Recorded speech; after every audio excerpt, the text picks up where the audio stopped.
Jesus, pozdrav za Pepi Nanov i za sinove.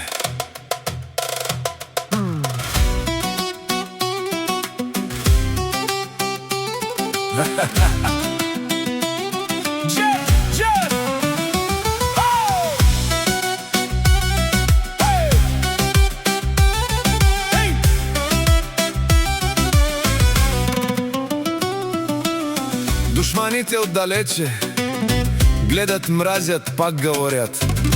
Завистта ги яде отвътре. Пепи Нанов вие се на мнението, че за завистливите няма място тука!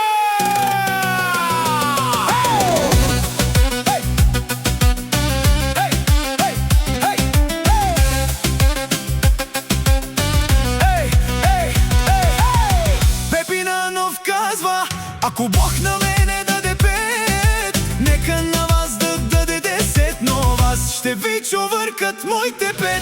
Подалеч от мене да седят злобарите, да се давят в интриги. Вие не спряхте. Що за хора долни? Вече чудя ви се от тая ваша злоба. Май не наядохте се.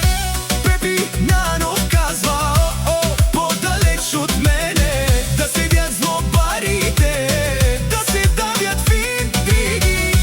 Вие не спряхте.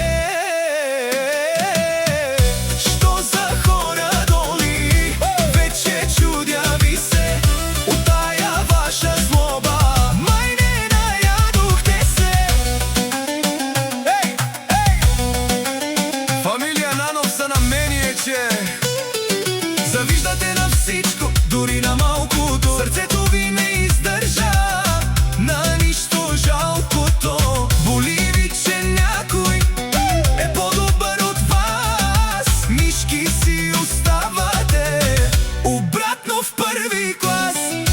Пепи Нанов казва: завиждате на всичко, дори на малкото. Сърцето ви не издържа на нищо жалкото.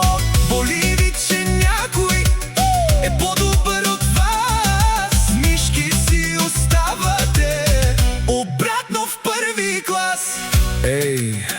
Пепи Нанов казва: като моите 5 понякога струват повече от чуждите. Защото не е важно колко пари държиш, а как ги въртиш.